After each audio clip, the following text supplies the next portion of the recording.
ከነገ ጀምሮ ምንም ስራ ባትሰሩ ለስንት ቀናት፣ ወራትና ዓመታት ልትኖሩ ትችላላችሁ።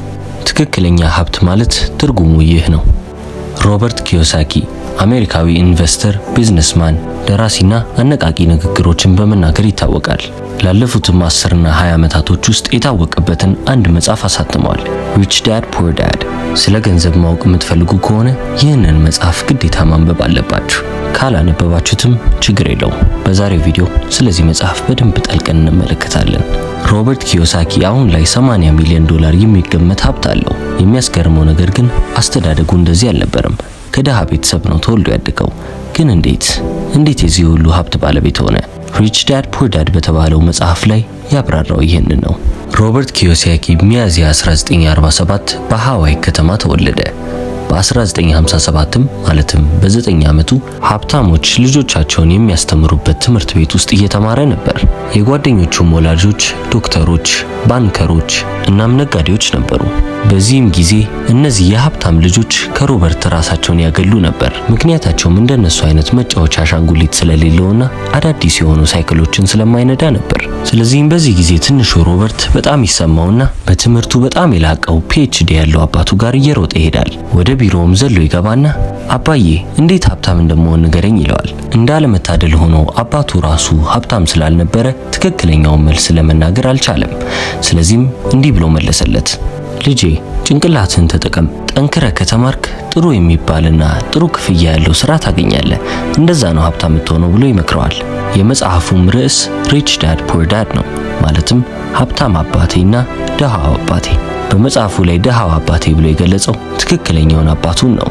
ወላጅ አባቱን በዛ ጊዜ ደሃ አይባልም ነበር፣ ጥሩ ክፍያ ይከፈለዋል።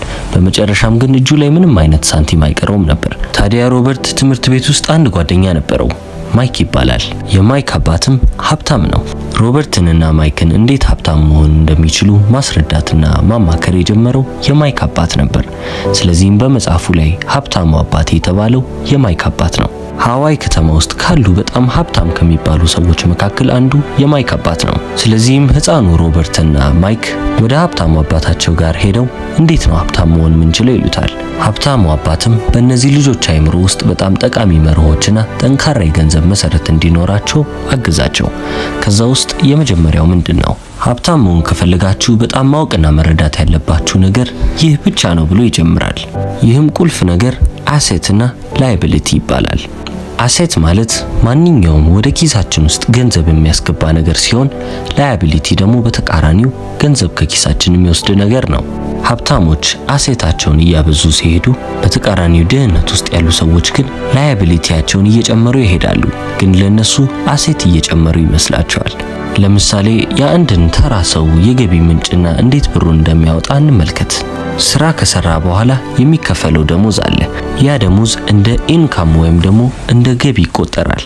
ያ ደሞዝ ከገባ በኋላ ግን ሰውየው የሚፈልጋቸው ነገሮች አሉ፣ እንደ ልብስ፣ ምግብ፣ መዝናኛና ትራንስፖርቴሽን። ስለዚህ እነዚህ እስካሁን የጠቀስኳቸው ነገሮች ከደሞዙ ላይ ብር ይወስዳሉ ማለት ነው። እነዚህም ኤክስፔንስ ይባላሉ፣ ማለትም ወጪ። ስለዚህ ያ ተራ ሰው ያገኘውን ገንዘብ እንዳለ ወደ ወጪዎቹ ካስገባ በኋላ አሴት መግዛት ይከብደዋል። ገንዘብ ወደ ኪሱ እንዲጨምሩለት የሚያደርጉ ነገሮችን የመግዛት አቅም አይኖረውም ማለት ነው። ስለዚህም ተጨማሪ ገንዘብ ከፈለገ ለሁለተኛ ስራ ፍለጋ መዞር አለበት፣ ወይም ደግሞ እዛው ባለበት ቢሮ የደሞዝ ጭማሪ መጠየቅ አለበት ማለት ነው። አሁን ደግሞ በሌላ በኩል እንዴት ሀብታሞች ሀብታቸውን እየጨመሩ እንደሚሄዱ እንመልከት። ብቸኛ የገቢ ምንጫቸው ከሆነው ከመደበኛ ስራቸው የበለጠ ገንዘብ ለማግኘት ከመፈለግ ይልቅ የተቀበሉትን ደሞዝ ወስደው ገንዘብ ወደ ኪሳቸው የሚያመጣን ንብረት ገዝተው ባለቤት ይሆናሉ። ከዛም እነዛ ንብረቶች በሚያመጡት ገንዘብ የራሳቸውን ወጪዎች ይሸፍናሉ ማለት ነው፣ እንደ ምግብ፣ መጠለያ፣ ትራንስፖርቴሽን እና መዝናኛ። ይህም ስርዓት ፓሲቭ ኢንካም ይባላል። ፓሲቭ ኢንካም ማለት ገንዘብ የሚያስገኝ ነገር ሲሆን፣ ገንዘብ ለማግኘት ግን ጊዜያችሁን መስጠት የለባችሁም። በሌላ አነጋገር እናንተ ስትተኙ ገንዘብ ወደ ኪሳችሁ የሚያስገባ ነገር ላይ ገንዘባችሁን ማፍሰስ ማለት ነው። የፓሲቭ ኢንካም ዋና ምሳሌ አክሲዮን መግዛት ነው። ወይም ደግሞ ወደ ሀገራችን ቀለል አድርገን ስናመጣው የምትኖሩት አንድ ግቢ ሙሉ ቤት ውስጥ ከሆነ ያንን ቤት ሸንሽናችሁ ማከራየት። ስለዚህ ደሞዛችሁ ሲመጣ ለወጪዎቻችሁ ከማውጣት ይልቅ ያንን ቤት ለማደስ ወጪ ብታወጡና ያንን ቤት ብታከራዩት በቀጣዩ ወር የእናንተ ገቢ 3 ወይም 4 እጥፍ ሆኖ ይመጣል ማለት ነው። ስለዚህ የሀብታሞች ዋናው መንገድ ይህ ነው። ከደሞዛቸው የሚመጣውን ገንዘብ ወጪዎቻቸውን ለመሸፈን ብለው አያወጡትም፣ ለሌላ ስራ ያውሉታል እንጂ። ሌላኛው ስራቸው ግን ገቢ ማግኘት ሲጀምር ከዛ ገንዘብ ላይ ወስደው ለወጪዎቻቸው እየከፈሉ ይሄዳሉ ማለት ነው። በዚህ መንገድ ለትንሽ ወራት ስትቀጥሉ ገንዘቡ ከፍና ከፍ እያለ ይሄዳል። ስለዚህ እናንተም ከፍ እያደረጋችሁ ትጫወታላችሁ ማለት ነው። መሬት መግዛትና በደንብ አትርፎበት መሸጥ፣ የባንክ አክሲዮን መግዛትና ለረጅም ጊዜ መያዝ። እንደዚህ ስታረጉ ቀስ በቀስ ሀብታችሁ እየጨመረና በእናንተ ስር ያሉ አሴቶች እየበዙ ይመጣሉ። የሮበርትም ደሃው አባት ብዙ ገንዘብ ያገኝ ነበር። ገንዘቡን ግን የሚያውለው ለልጆቹ፣ ለባለቤቱና ለወጪዎቹ ነበር። ያገኘውንም ገንዘብ መልሶ ያቃጥለዋል ማለት ነው። በተቃራኒው ግን የማይክ አባት ያገኘውን ደሞዝ ይወስድና የሱን መገኘት የማይፈልጉ ስራዎች ላይ ገንዘቡን ያፈሳል። እነዛም ስራዎች በሚያመጡት ገቢ ወጪውን ይሸፍናል። ስለዚህ ሮበርትም ከእውነተኛ አባቱና ከጓደኛው አባት የተማረው ነገር ይህ ነው።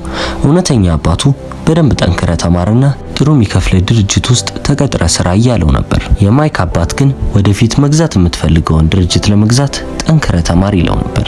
የሮበርት ወላጅ አባት አስተሳሰቡ ራሱ ጥሩ አልነበረም።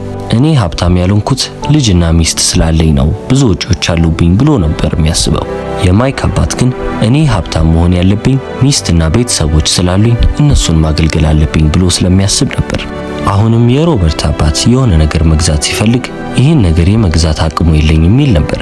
የማይክ አባት ግን ይህን ነገር የመግዛት አቅሙ እንዲኖረኝ ምን ላድርግ ነበር ሐሳቡ።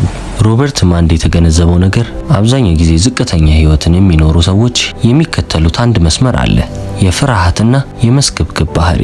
ሰዎች ጠዋት ተነስተው ወደ ስራ የሚሄዱት መክፈል ያለባቸው ነገር እንዳለ ስለሚገነዘቡ ነው። ስለዚህ መቼም ደሃ መሆንን ስለማይፈልጉ ካልጋቸው ተነስተው ሩጫውን ይጀምራሉ። ብር ያገኛሉ፣ ይሰራሉ፣ ብር ያገኛሉ፣ ይሰራሉ። ሁለተኛው ምክንያታቸው ደግሞ ስግብግብነት ወይም ደግሞ ገደብ የለሽ ፍላጎት ነው። ሰዎች ጠንክረው የሚሰሩት ገንዘብ የሚያመጣላቸውን ደስታ ፍለጋ ነው። ባገኙት ገንዘብ ይህንን ይገዛሉ፣ ያንን ይገዛሉ፣ የፈለጉበት ቦታ ደርሰው ይመጣሉ። ነገር ግን ገቢያቸው በጣም የተገደበ ስለሆነ ይህ የሚፈጸመው ለትንሽ ጊዜ ብቻ ነው። ያ ገንዘብ ካለቀ በኋላ አሁንም ወደ ፍርሃት ስሜት ይመጣሉ። ወይኔ ልደኸይ ነው፣ ስለዚህ ቶሎ ብዬ ስራዬን ልጀምር፣ እንደውም ቀጣይ ወር ብዙ ብር እንዲኖረኝና ብዙ እንድዝናና ለምን ሁለተኛ ስራ አልይዝም፣ እሱ ጥሩ ሐሳብ ነው ብለው መንቀሳቀስን ይቀጥላሉ። እንደዚህ አይነት ሰዎች ገቢያቸው ባደገ ቁጥር ወጪያቸውን በጣም እያደገ ይሄዳል። በዚህም ምክንያት የመለወጥ እድላቸው እያነሰ እየጠበበ ይመጣል ማለት ነው። ይህ አስተሳሰብ የሚመነጨው ገና በልጅነታችን ነው። የትምህርት ቤት ስርዓት የሚያዘጋጅን እንዴት ጥሩ ተቀጣሪ መሆን እንደምንችል ነው። ለዚህም ነው አብዛኛው ጊዜ ተማሪዎች ፊልድ ሲመርጡ የትኛው ነው የሚያበላ ስራ እያሉ ሲፈልጉ የምታያቸው። አይምሯቸውን ገና ከመጀመሪያው ለቅጥር አዘጋጅተውት ነው የሚገቡት። የማይክ አባትም የትምህርት ስርዓቱ በጣም የተጣመመ እንደሆነ ደጋግሞ ነግሮኛል ይላል ሮበርት ኪዮሳኪ። እዚህ ዓለም ላይ ብዙ ብርን ለማግኘትና በጣም ሀብታም ለመሆን ያ መንገድ በጣም የተሳሳተ መንገድ ነው። ትምህርት እንዴት ጥሩ ቀጣሪ መሆን እንደምትችሉ አያስተምራችሁም። እንዴት ቢዝነሶቻችሁን ልትመሩ እንደምትችሉም አያስረዷችሁም። አልፎ ተርፎም ስለ ቢዝነስ የሚያስተምሯቸው አስተማሪዎች እነሱ ራሳቸው በገንዘብ እየተቸገሩ ነው። ስለዚህ በገንዘብ ከተቸገረ ሰው እንዴት ስለ ገንዘብ ለማወቅ ብለን 4 ዓመት እናጠፋለን። አሁን ይህንን ስል ትምህርት ጥሩ አይደለም እያልኩ አይደለም። ትምህርት ጥሩ ነው፣ ግን ደግሞ የምትፈልጉት ደረጃ ላይ ለመድረስ ፍርሃታችሁን መጋፈጥና ገደብ የለሽ የሆኑ ፍላጎቶቻችሁን መቆጣጠር አለባችሁ ለትንሽ ጊዜም ቢሆን። ስለዚህም ትምህርት የምትማሩ ከሆነ ጥሩ፣ ግን ደግሞ ስለ ገንዘብ ማወቅ ያለባችሁን ብዙ ነገር መማር አለባችሁ። አብዛኛው ሰው ድህነት ውስጥ እንዲቀር ያደረገው የገንዘብ ማጣት ሳይሆን ቸልተኝነት ነው። አንድ ነገር ለማወቅ በጣም ሰነፍ እንሆናለን። ምን ጊዜም በዚህች ዓለም ላይ ደግሞ ሰነፍ የሆንበት ነገር ላይ በጣም ደካማ ነን። ደካማም ስንሆን አጥብቀን እንፈልገዋለን ማለት ነው። አጥብቀን ስንፈልግ ደግሞ በዛውም ልክ ያንን ነገር ላለማጣት እንስገበገባለን። በመጨረሻም ይሄ ሁሉ ሩጫ መልሶ ድህነት ውስጥ ያስቀረናልና ስለ ገንዘብ ያላችሁን ብልሃት አሳድጉት። ይህንን ቪዲዮ ብትመለከቱትም መጽሐፉን እንድታነቡት በጣም አጥብቄ እመክራለሁ። እርግጠኛ ነኝ አሁን ከነገርኳችሁ በላይ ብዙ ነገር ትማሩበታላችሁ። ዲስክሪፕሽን ቦክስ ውስጥና ኮሜንት ሴክሽኑ ላይ የሙሉ መጽሐፉን የአማርኛ ትረካ ሊንክ አስቀምጥላችኋለሁ። ገብታችሁ አንብቡት። ቪዲዮውን እስከ መጨረሻው ስለተመለከታችሁት እጅጉን አመሰግናለሁ። እንደዚህ አይነት ቪዲዮዎችን ማየት ከፈለጋችሁ ስክሪኑ ላይ ክሊክ በማድረግ ማየት ትችላላችሁ። አመሰግናለሁ። ቻው።